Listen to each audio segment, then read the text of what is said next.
What's up, everybody? This is Mario, and I'm back with another episode of Endurify. And if you've been listening since the beginning, you know that this podcast represents my biggest endurance challenge yet. Now, I've done triathlons, I've done Ironmans, I've done long hiking events, I've done trail runs, I've done an ultra marathon, and I was looking for my next big challenge, and I wanted to do something a little bit different, and I wanted to share the lessons that I've learned from endurance and mindset, and share everything that I'm learning on my path to becoming the best version of myself.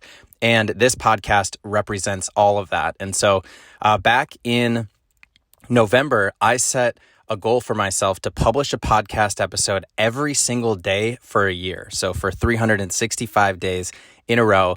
And today represents my 120th podcast in a row. And so this is a big milestone because, every 30 days I kind of stop and celebrate. And so this is my way of doing that because I'm almost 1/3 of the way to my ultimate goal. And I think that is a lesson in itself. When you're taking on a big endurance challenge, you don't want your mind to think about that big challenge. You want to break it down into smaller, more achievable goals so that you can recognize your progress and celebrate the wins along the way. And so that's just what I wanted to start off this episode with, because doing 120 episodes in a row is a major accomplishment. It's something I want to celebrate. And I think the feedback that I've been getting on these podcast episodes are a big reason why it's keeping me going. So if you want to, share any more feedback, go ahead and email me. It's Mario, Mario, @endurify.co. So Mario@endurify.co. Let me know what you like. Let me know what you don't like. And let me know what you would like to see going forward, because that's going to mean a lot to me. So with that out of the way, let's get into kind of today's topic. And lately I've been talking about training cycles and effective workouts and essential workouts that you want to include as part of a successful Ironman training program. And yesterday, I shared one of the first tips when you're thinking about your weekly cycle. So when you're thinking about a typical week that you're training, you want to make sure that you're alternating the high intensity days with the low intensity days. And that's because the high intensity days can take anywhere from 24 to 48 hours for your body to recover and from that. And so when you have a high intensity day, you're going to want to recover with a low intensity day immediately after. And so that was something that we talked about yesterday. And what I want to do today is I want to share 2 more tips that you will want to think about as you're thinking about your weekly training cycle. And this is all from Be Iron Fit, which is written by Don Fink. So the second out of the 3 tips that you want to consider with your weekly training cycle is what Don Fink calls surprise the body. And so if you're like me, a lot of times as athletes, we tend to do the same exact workouts in the same way over and over. You might run the same run course, going out from your house, out and back, and you do that week after week after week. And to me, I don't get bored. I kind of like the repetition. I like the habit of doing that.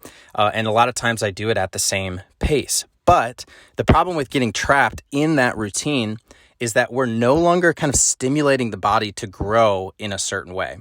And so the body becomes so accustomed to doing the exact same thing that it no longer responds with the fitness gains that you would want.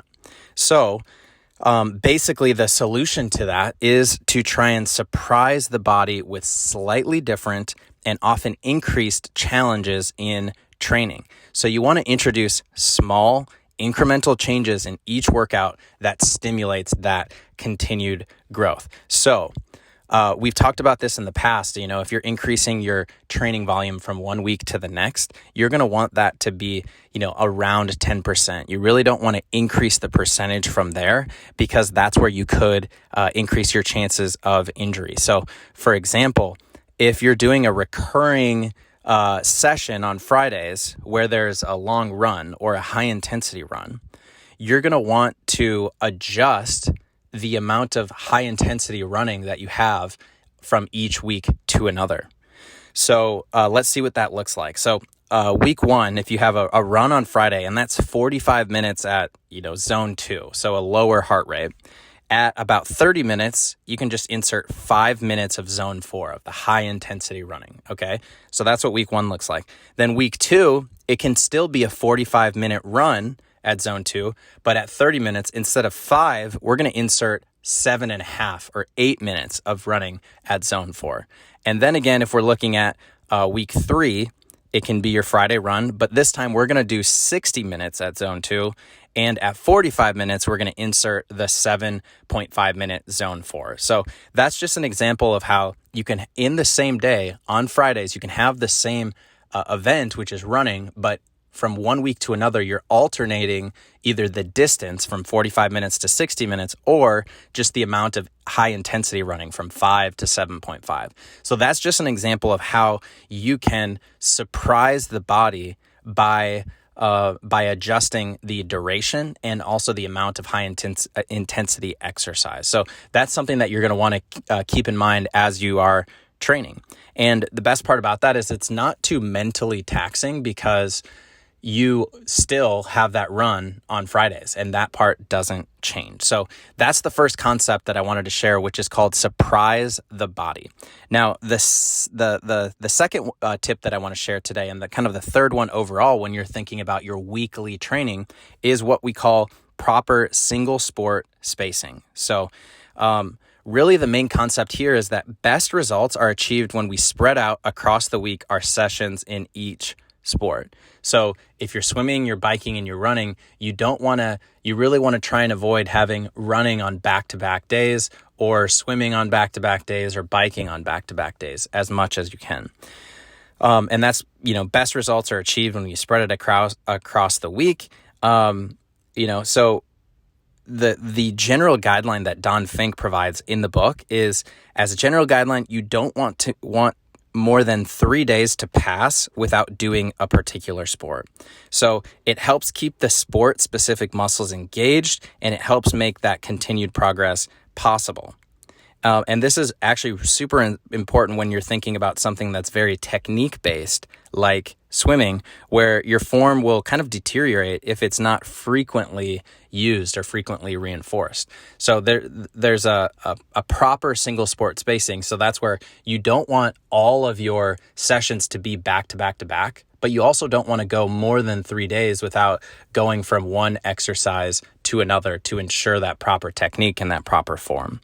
And so that's kind of the second principle that I wanted to share. And really just to kind of recap, the 3 concepts that are discussed so far with the high intensity, alternating high intensity and low intensity, with surprising the body and the single sport spacing, these are kind of the most important guiding principles for building that efficient weekly training cycle. And really the key point to remember here is that an effective weekly training cycle is not just a random grouping of those essential workouts that we talked about at the beginning. And our training benefits are maximized when we incorporate those essential workouts strategically in a way where the cumulative gains of that training is far superior than just the individual workouts. So that's what I have for today's episode. I kind of want to bring it back to you, and I want to ask you, are you surprising your body on a given week from one week to another? And do you have the proper single sport spacing? So I want you to think about that today. And what I'm going to do is I'm going to continue to share what I'm learning. And next, we're going to talk about long-term training cycles. We'll talk about the base, the build, and the peak training. So thanks again for your support on helping me reach 120 in a row. And I hope that this served you, and I hope you all have an amazing day.